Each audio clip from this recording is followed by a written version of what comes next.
What's up guys, it's me Jeremy, and with the new buffs to the Spirit of the Ancient Golem, this rehashed item has become really powerful, and rightfully so since Riot is trying to use it as a way to bring back tank junglers. Let's get started. Now, on first glance the item doesn't appear to be that good, since it has poor gold efficiency with its base stats, but it does have a very nice build path consisting of a bunch of small parts, which makes it easy to fully complete this fairly cheap item as quickly as possible, somewhat around 9 minutes or so. But what really makes this item overpowered is just the full-on value that you can get from it. As the game goes on, the Sapping Barbs passive is nice as it will ensure that you never really take damage farming the jungle. It's hard to put a value on that passive, but what we can do is put a value on the other passives.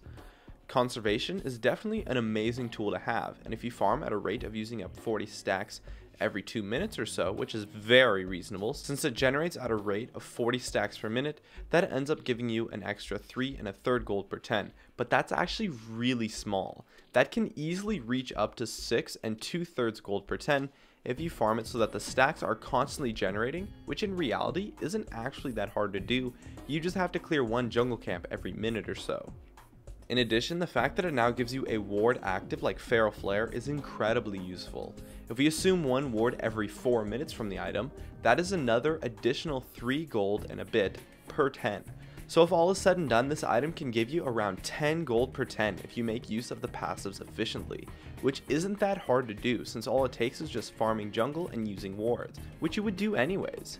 And at that rate, the item would pay for itself within 33 minutes or so, which may seem like a lot, but since Spirit of the Ancient Golem is just so cheap, you can finish the item around 9 minutes or so into the game, and that's just from farm only as well. You can finish it faster if you pick up kills, and late game, that gold bonus really scales up.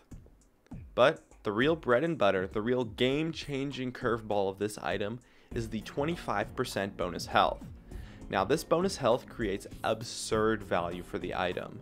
Health is valued at 2.66 gold per point, and when you just buy it, it's going to give you around 70 or so bonus health from the item alone. And when you start to build more tank items, it will give more and more, since bonus health is so easy to itemize for. You can often get around 200 to 300 health from this passive mid game, and 400 to 500 health late game from this passive alone, potentially making that passive worth over 1,000 gold. All you need is about 2 other major health items for such a significant value. 25% is just so significant that buying Spirit of the Ancient Golem on tanks that build massive health items and aren't even jungling is probably a viable option as a 5th or 6th item choice due to the massive bonus health while still giving massive utility, especially with the ward, as well as armor and cooldown reduction of course. Anyways, the item does seem to have confirmed changes on the PBE, but for now it's really strong, so take advantage of it while you can. My name is Jeremy, and that's it for my video on why Spirit of the Ancient Golem is overpowered. If you enjoyed this video, feel free to check out some of my others on the screen right now, or stay connected at facebook.com/gamingcurios. Drop a like, share this video, and make sure to subscribe for some more awesome content in the future, and as always, thank you so much for watching, and I'll see you guys next time.